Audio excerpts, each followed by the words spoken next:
to make sure people find us.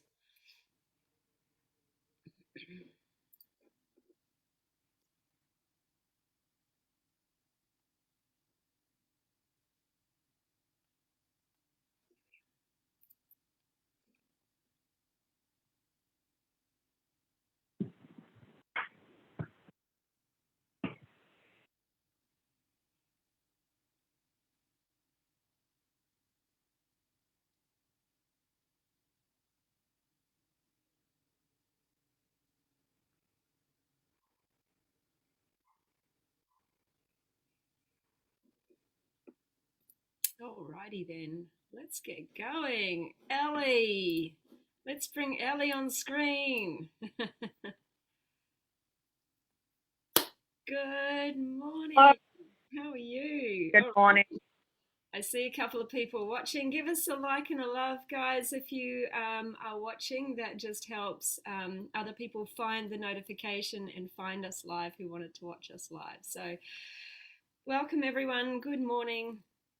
I want to introduce you to my rock star client Ellie, who I think I said in the original event that you lost 10 kilos, but I was actually looking back and it was more like 13, wasn't it? You Yes, were, yes. yeah.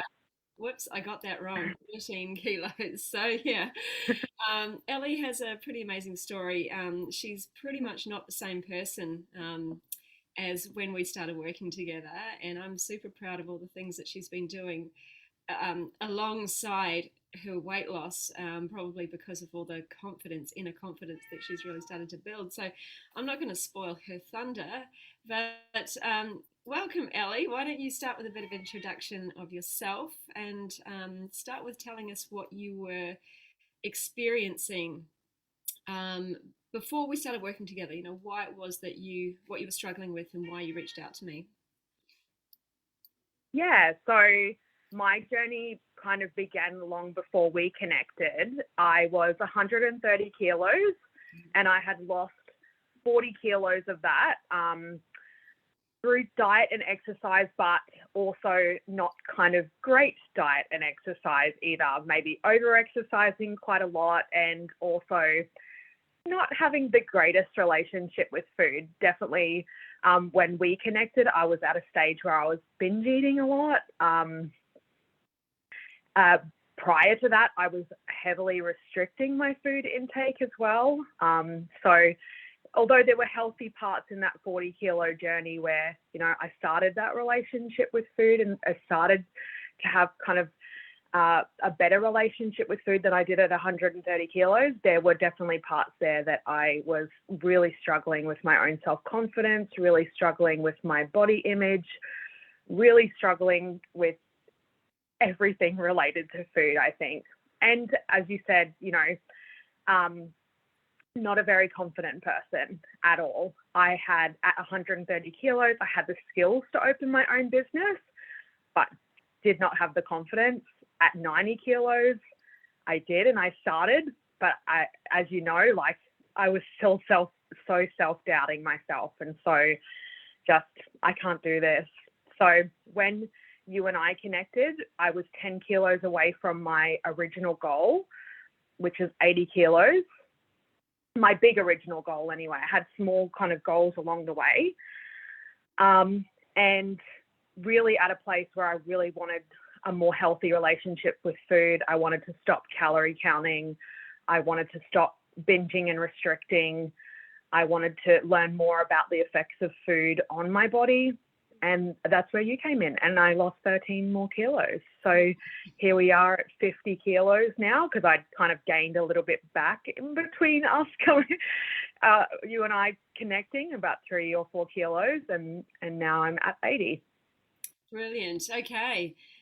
So talk to us about, I remember, you've just mentioned the binging and the restricting. I remember before we connected, you sort of had this pattern of really overly restricting your diet, like with this belief that you had to be perfect in order to succeed. And what that was leading to was binging, because you'd hit some sort of one, you felt like you were being restricted. Two, you'd get these terrible sugar cravings, particularly around stress, and you'd dive into a Yeah. binge, and that would send you in a spiral, an emotional spiral. Talk to us a little bit about that experience for you. Yeah. So for the first part of my weight loss, I was really super focused. I started with a really, really good pattern of behavior that was brought in to help me by a health coach that wasn't vegan.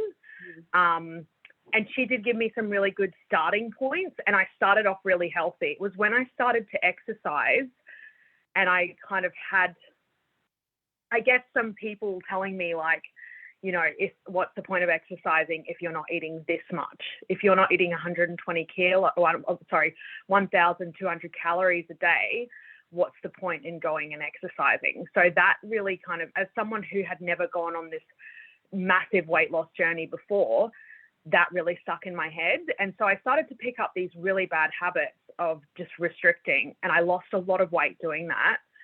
And I was hyper focused. I think when we connected, I had said I went like a year with just eating absolutely nothing I considered a bad food, no chocolate, no lollies, no nothing, just hyper fixated on this number on the scale. And then I remember saying to myself that whole time, when I get to my birthday in next year, I'm going to have a day where I just do whatever I want and I eat whatever I want. And of course, that was like the catalyst to begin binge eating then, because, I already 130 kilos, you don't have a good relationship with food. You're overeating all the time. You're constantly overeating. So as soon as I let myself back into that cycle of, I can eat whatever I want, well, that turned into like a 2-week binge.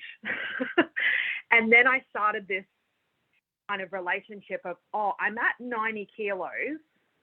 I'm really happy here. You know what? I forget about the 80. What I'll do is I'll just maintain this weight. But the way that I maintained it was by eating all the foods that I wanted and indulging in all the things that I wanted for like 3 days, jumping on the scale, realizing my weight went up because I was eating more breads, more sugars, more fats, more salts, and then restricting until I saw the 90 on the scales again, and then going, okay, I can relax a little bit now. I'm back to my goal, my new goal. So let's, eat what we want. And then the cycle would just repeat over and over again. And I say it now with a smile on my face, but I was really struggling during that time because, as you said, I was super addicted to those foods and could see myself falling back into this pattern of being 130 kilos again.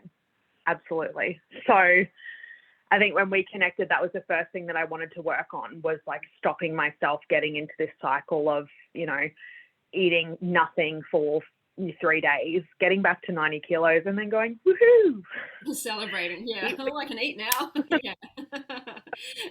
So it's a healthy relationship with food. It was a healthy relationship with the scale and building your self-confidence that really, and mastering being able to eat, what do we call them, fun foods, but without the judgment, without the feeling like you're failing, without diving into a binge. I think that was one of the major things that we worked on that was really successful for you. So I remember when we first started working together as well, it's like you jumped back into being hyper focused, like a lot of people do when they start. Like there's either people who struggle to get going, or there's people who are super focused when they start going and then they crash and burn a few weeks later. And you were a little bit like that, weren't you? Super focused. You were at the gym 3, 4 times, 5 times a week or something, from nothing to that. Yeah. And then trying to go super clean on all your food to start with. And so talk to us about what happened in those early days. I know you saw some early wins, but yeah. What happened in those early days for you? Yeah, I did have a big crash. And honestly, the funny part about it is you were telling me all the time, you don't need to be perfect. We just need to get to a point where you're using more green foods than you are red foods on a daily basis. Like, let's even out what you're doing right now, because right now you're like, you know, restrict, binge, and it just, nothing's working there. So I remember you being like, perfection's not needed, but inner me was like, perfection is needed. Like, if I'm going to lose 10 kilos, I'm going to have to like go and over exercise. And so I was definitely like, perfect. And like, I'm eating all green foods and this is so amazing. And then, although that felt amazing for my body, it didn't stop any of the cycle of like, I want to eat this food. So I was constantly thinking about food 24/7, which is something I'm still working on, but constantly about food 24/7. And I had a big crash, and I felt like a failure when I did. And the food that I crashed on was just like, I think it was like a couple of weeks in, and I had my weakness, a box of cookies from Coles. And I felt like an absolute failure, even though like I'd, you know, completely, like I'd gone from all that binging and restricting to then eating way more healthily, way more calories, you know, way more good energy sourced foods over a span. I wasn't starving myself. I wasn't doing any of those things, but because I was still restricting on all the foods that I thought were bad, and not just saying, hey, my body's craving this, I'm just going to indulge in one of these cookies and I'm going to leave the rest for another day. So it kind of ended in me going, let's eat all the cookies. And then that kind of started a bit of a downward spiral then of feeling like I was a failure. And then we had to work on that. Yeah. And it's layering the shame and the judgment on top of the binge that has that, it layers that more emotion on top of negative emotion that has you going into a bit of a negative spin. So we really worked on the belief that you were failing, and helped you sort of see that, no, this is not failing. This is just, you know, it's just a blip. We'll just get back on track. And how can we introduce or allow you to have some of these foods, these fun foods in your diet, but consciously and purposefully. And I think that was one of the things that you really enjoyed, wasn't it? What we did was we had Ellie planned a day where she had, what was it, date night, Friday night date night or something, wasn't it? And Friday night date. where she could just, you know, eat, where she allowed herself to, you know, eat the fun foods that she likes and get her little bit of sugar kick at that moment. And she was planning it on a day when, you know, she's having date night with the husband, and going to a place that she really enjoyed, rather than just following her immediate urges in the moment. So when we have immediate urges in the moment, it's our primal primitive brain that is craving a reward in the moment, right? And so what we're doing is, by purposefully planning this in, is we're saying to that brain, we're not restricting. It's okay. You're going to get your little fix, but we're going to do it consciously, and we're going to do it over here. So we're taking the smart human brain and making the decisions with that, and we're following through and listening to that brain and starting to retrain those primal urges that come up for sugar, which, you know, they probably will still keep coming up for you. It's something you've been experiencing for a long time. So, but talk to us about how that worked for you, how you found that process of the date night one meal, allowing yourself to have really good. As you said, it puts a I think the thing that I was doing when I was binging is I wasn't going like out with friends or something and going, oh, I won't choose the healthy option, I'll choose the really shitty option. I was like sitting in my car with like a packet of cookies and like all the things that I love to eat, and eating in secret, like absolute binge. So it wasn't times of enjoyment where I was going like, I'm going to, you know, just have fun and like, you know, eat what I want today. Wasn't absolutely like that. It was definitely a cycle of like shame eating and binging and giving into those cravings. So I think by pushing the meal out to that one day, it then allowed me to go, everything that I was craving, I could give it a timeline. I could be like, okay, I acknowledge that I really want a burger today, and that's what I'm going to plan with Andrew. So then I could put that energy into what I wanted to eat, into kind of researching the place that I really wanted to go to, having a look at the menu, deciding what the things are I was going to eat on that day, and that's something that I could look forward to. It's also kind of putting off those, because I think if I had just given it into it on that day, then it would have just started that binge cycle over again. So really increasing, I guess, the willpower to not eat those things, but not in a way of like, no, I can't eat those things today. I only can eat those things on Friday, but more like, no, I'm going to prioritize, eating foods that will give me more sustainable energy today. I'm going to prioritize foods that will make me feel better today. And then on Friday, when I'm having fun with my husband, I'm going to go and eat all the foods that make me feel not so great, but I like to eat.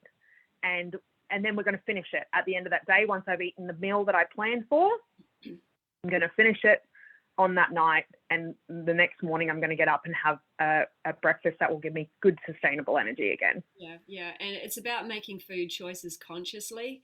So you were able to take those urges that you were experiencing, and you were able to acknowledge them. You were able to say, okay, it's not a problem that we're having these urges. We just don't need to give in to them right now. What we can do instead, we've got a day and a time when we are going to, indulge them, and we're going to plan them in a way that is going to be amazing, rather than just grabbing something now and then feeling bad for it later.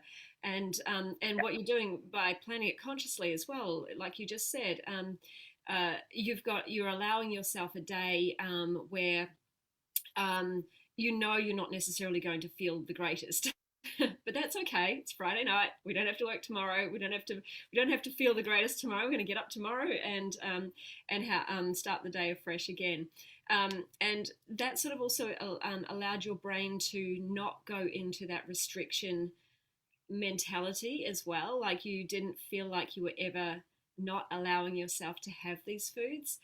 You could just say to your brain, it's not like we're not ever having them again. We're going to have them. We're just going to have them here rather than here.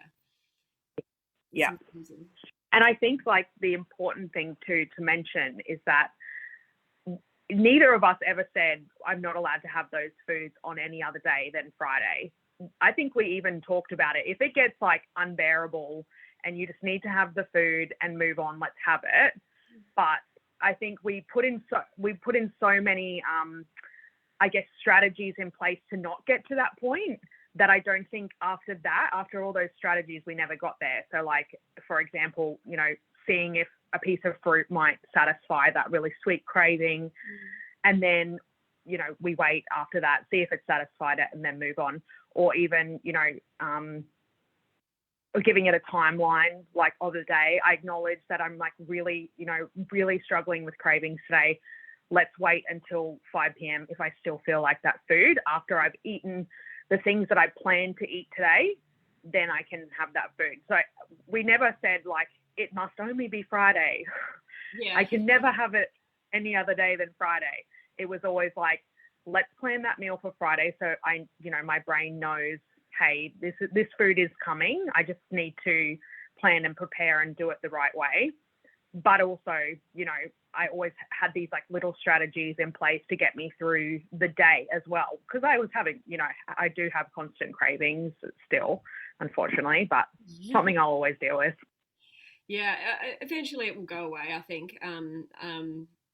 But while you're dealing with it at the moment, you've got some really good strategies in place. I like that, the one that you put in around 5 p.m. too. Like, yep, I acknowledge I'm having cravings now. It's okay. I don't have to give in to them right now. If I'm still feeling them after 5 o'clock, let's have something then. Yeah. What was because I think definitely, sorry. I'm definitely one of those stress eaters as well. That's part of my binging. So if I kind of acknowledge that sometimes, even though I'm having a really bad craving, it could be just a really stressful day. And once I hit 5 p.m., when I'm home with my husband relaxing after work, sometimes that craving does go away. So putting off that time limit to after a stressful, I know where I'm in a period of stress, putting off that putting it at the end of that time limit. Yeah. Sometimes that just relieves it by going home and like just relaxing. And I go, okay, that was kind of stupid. I'm not going to do that. Yeah, yeah. Look, cravings, just like other, kind of like vibrations in the body, like other emotions. They don't harm us if we just allow them to be there for a moment and acknowledge them and even kind of feel into it. Before you know it, they're gone. And putting just that, Yeah. like taking that pause, putting that little bit of space um, between, having feeling the craving or feeling the emotion and acting on it, can be just enough time for it to sort of just dissipate and leave the body too. One of your other strategies was water. Remember Yeah. that? Yeah. Yeah. Yeah. So right. I think I remember you saying, and I still keep it with me, like in the early days, and you just said it then, that like it can't kill us. Because I think I was saying to you, I'm having so many cravings. I'm just, I'm like constantly craving things, and you're like, okay, well, it can't hurt you. Like it's just a craving. It will pass. Like it's not going to hurt you. And I was like, oh, yeah, I guess so. Yeah, just like stress. I mean, like chronic ongoing stress will probably kill you, have an impact Yeah. on your health. But like other Yeah. emotions, they don't kill us. They're literally just vibrations in the body, and if we can allow them to be there without making them Yeah. wrong, without trying to push them away, without trying to numb them, then well, it's okay to feel whatever we feel, including cravings. So, talk to me about what are some of the other results that you experienced in the 6 months. So definitely, I noticed probably really early on was because I was still kind of in that binge and restrict cycle. I was not necessarily restricting on really healthy foods either. So even on those days where I was restricting and eating good food, like I was still calorie counting essentially during that time. I wasn't, so I think straight away I noticed like, more like better skin was probably the most initial thing because, I was getting definitely more vitamins, nutrients. I think more sustainable, like not as hungry during the day. Like I think we spoke about it when I first started, but I was getting these really, really bad hunger pains through the day when I was restricting. And even when I was binging, like after I'd eat and then I'd feel really hungry after that. And even though it was probably not hunger, it was something going on in my body. So I definitely noticed that went away because I was eating more whole foods and more sustainable energy foods. And I think, the quality of the food that I was eating was just, my body was burning through it so quickly in energy because it was just processed. Yeah.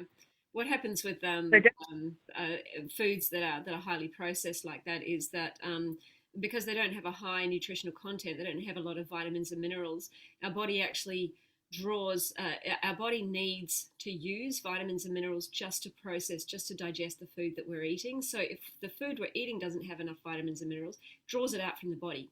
And that's what zaps our energy. That's what zaps our health. So that was probably what was happening to you at that time. The food you were eating wasn't replenishing the vitamins and minerals, and your body was literally being depleted of all the health. And increased energy as well was a big one, and that's probably part of that process as well. As I had so much more energy, I did go from over exercising to no exercising during that binge and restrict cycle because I was so tired all the time, and then going back to being able to do a form of exercise almost 5 days a week. And I changed it up during the time that we were together between doing high energy workouts and doing things like yoga, things like that. So definitely a massive shift in energy, a massive shift in like how my body was feeling in terms of fullness. Definitely more regular with toileting and things like that, and less like urgency over that. More of like a very steady kind of cycle of needing to go to the bathroom every morning and then things like that I wasn't getting before. And not needing to necessarily use things like caffeine, because when we first connected, I was drinking a V or a Red Bull in the morning and then sustaining that energy with Pepsi Max during the day. So I stopped doing that, and I was doing that when I was not even having the energy to work out. So, Yeah. but then my food choices, and I got rid of most of that caffeine and just went down to like a coffee when I felt like I really needed it. And I was able to work out like 5 days just with changes in food.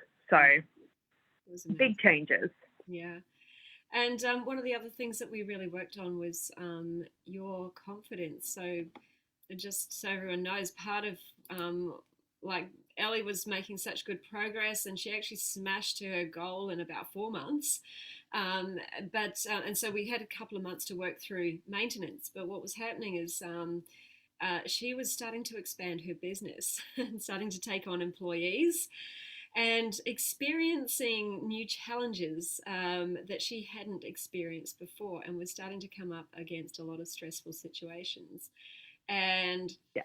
What did we uncover that you were making that stress? Oh, actually, first of all, what was that? What was happening physically to you as you were experiencing the stress?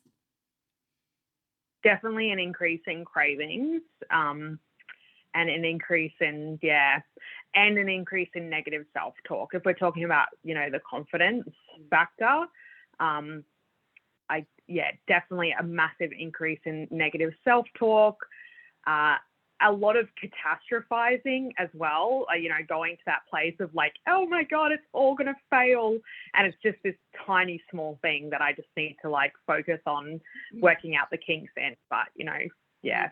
And I think underlying all the stress was the limiting belief that you were holding on to, that you were going to fail, that you were failing. Yeah.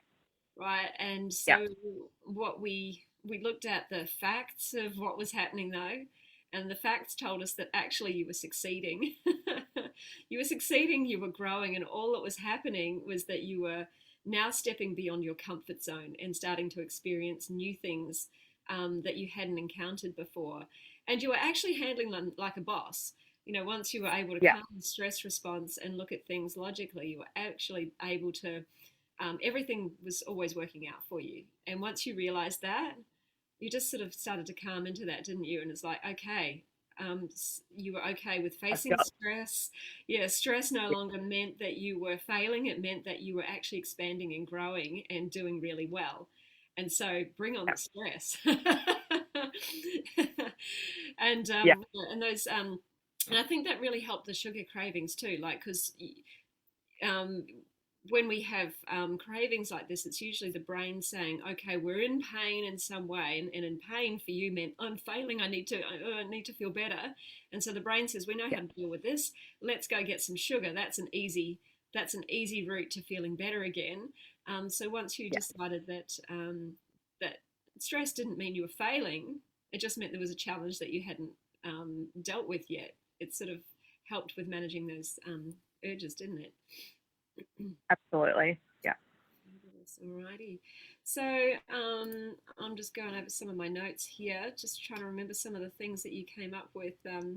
What were some of the biggest ahas or realizations that you have come away with?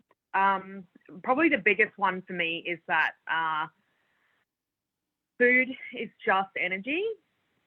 What we attach to it is what we make the food. So when we attach labels to it, and we did a lot of work around this, and you were the big driving force in it, because when I came to you, it was like, this food is bad, this food is good.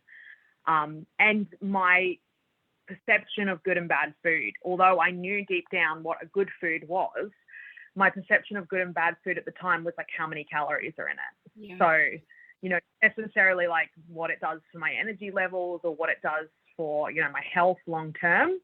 More like, is it, calorie worthy? Can I eat a lot of it without using too much calories?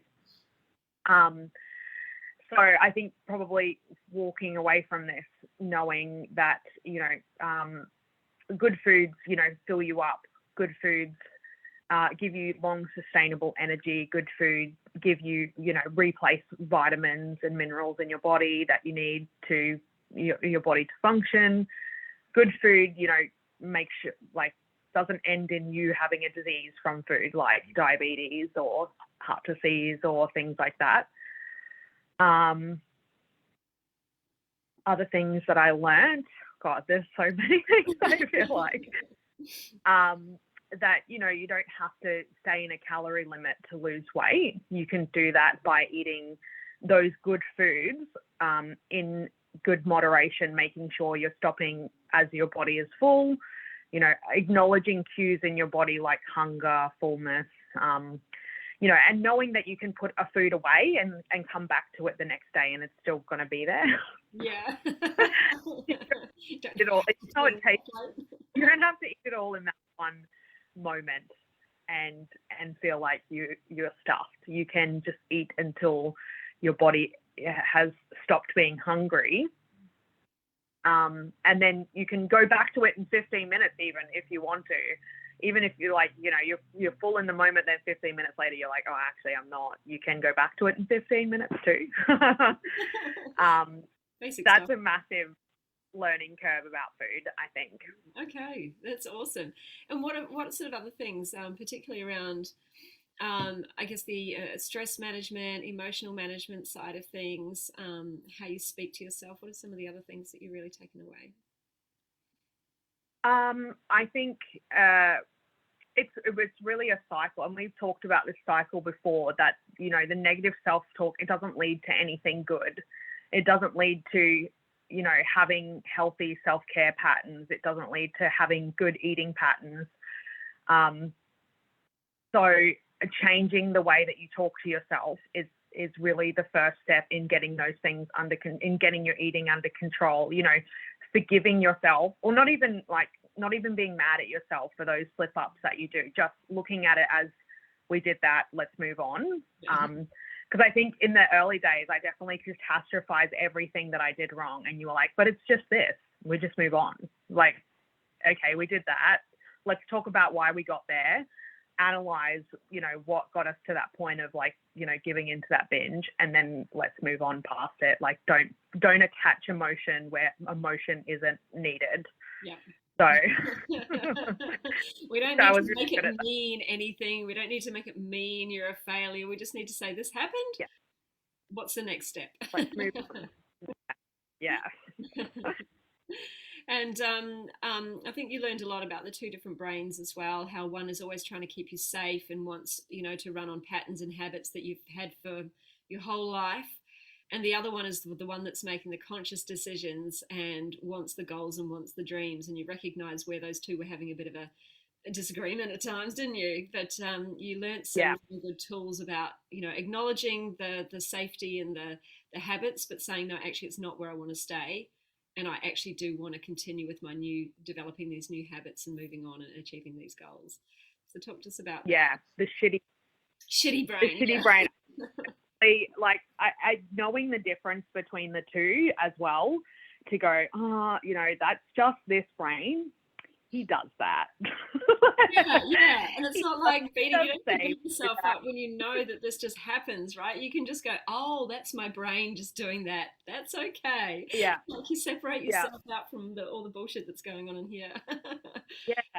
And going like with the cravings as well, kind of going like, oh, that's just that brain. Like, let's just, let's not listen to him. Thanks for letting me know that I'm craving that food. But I have me and my good brain, we made a plan today around eating. So probably going to stick with that.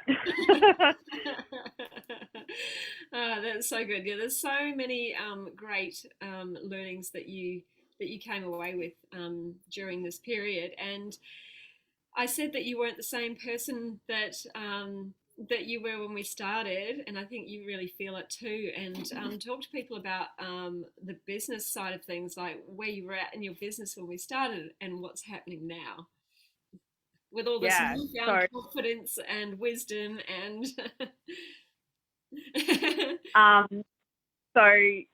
as I said, 130 kilos, was not confident enough at around I think 100 kilos. Once I lost 30, I started to put some things into practice. And then at 90 was when I really said, okay, I'm ready. And then and that's when we met. And I was kind of like, it was just kind of me by myself. Had all these people kind of saying, please, we really want to work with you. And I was like, no, so sorry, I don't have capacity.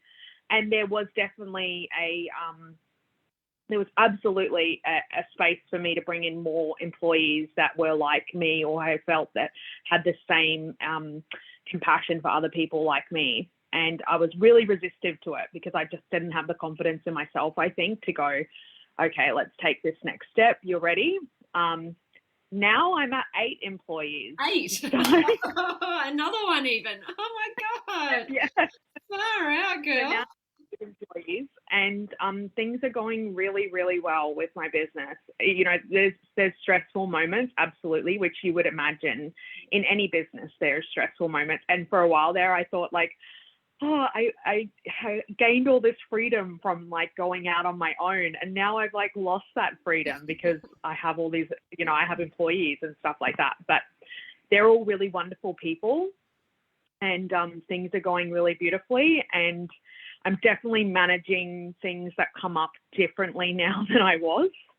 And I've had that management experience from previous jobs, but kind of managing for myself was like, oh my God, I can't do that. Yeah. And now I'm getting all this really wonderful feedback from clients that, you know, all this, you know, my workers are happy and my business is going great and we're getting heaps of referrals and all these things that, you know, I wouldn't allow myself to have joy in before. You know, I would never have allowed myself to have joy in having this success at 130 kilos because I didn't love myself enough. Now I definitely love myself. Now I can acknowledge all the hard work that I put into being at this space, having these employees, having these participants, having all these referrals that I can't keep up with. So yeah, total change, 100%. That is so amazing. Yeah. And I love that you say like the stress is never going to go away, right?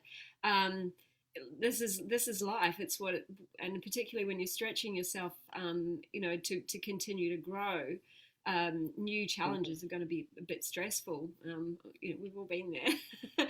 So now that you're able to handle it like a boss instead of trying to, you just ask, you know, what's actually going on here instead of trying to just numb the stress and you know, become unconscious, because you know your business needs you to be conscious. It doesn't need you to be unconscious, right?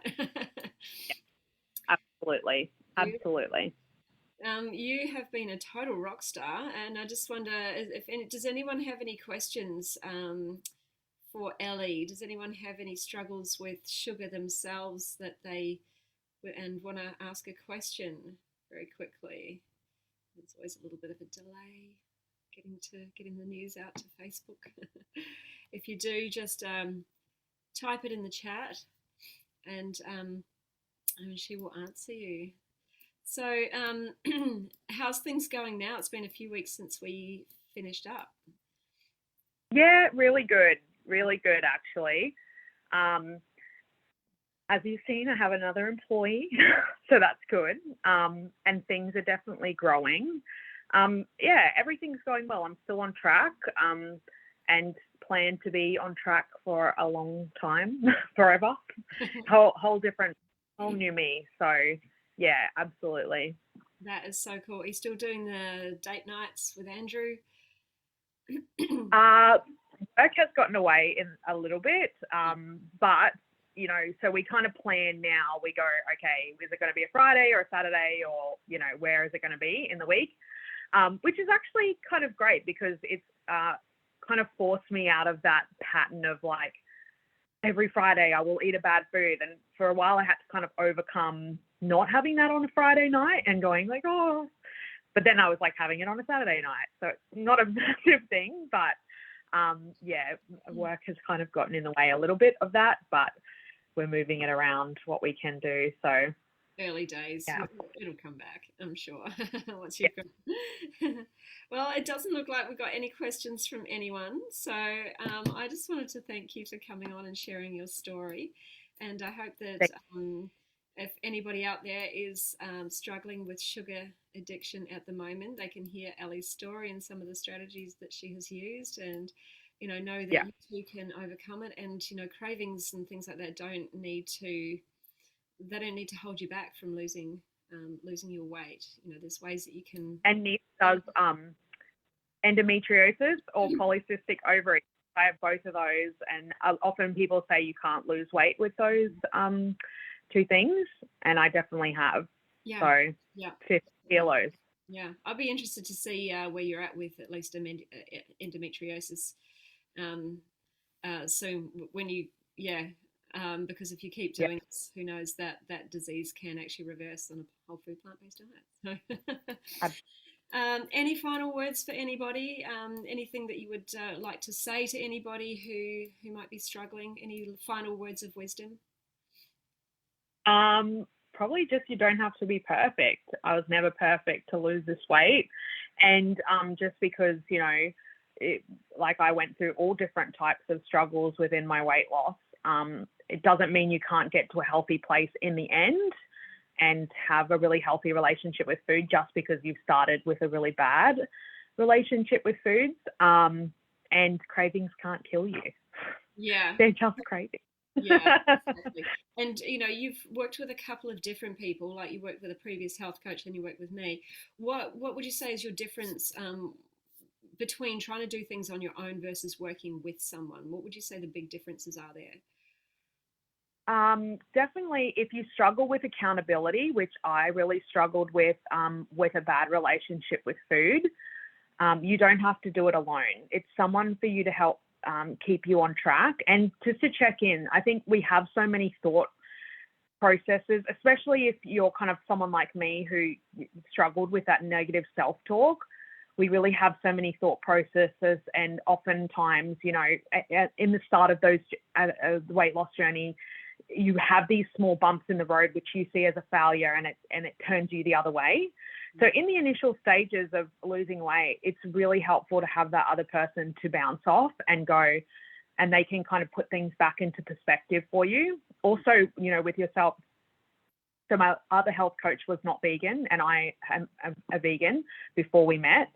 Having someone who really knows about plant-based eating and really understands the energy needs that you have, really understands, what kind of foods you should be prioritizing, things like that can be really helpful if you don't really know where to start in terms of, getting the right amount of nutrients, what kinds of foods are really good for us and good sustainable sources of energy, things like that. So learning more about, even though I thought I knew a lot about food, I learned a lot about different types of foods from us connecting. So yeah, I guess that accountability and, learning more about foods and about how our body works as well. Definitely, in terms of like cravings and things like that, I thought for sure, like, do I have a deficiency in something? Well, no, I don't have a deficiency in anything. I just have a really bad relationship with food. And so, yeah. Yeah, beautiful. Okay. Well, thank you. I don't think anybody else has. Yeah, there's been no questions come through at the moment. Hi, Irina. She says, hi, beautiful, sending love. So thank you so much for your time today. And if anyone wants to connect with Ellie, she is here in the group. Just send her a friend request, and I'm sure she'll be okay with that with people stalking her. Absolutely. And all right, we'll sign off now. Thank you, guys. Have a good day. Thanks.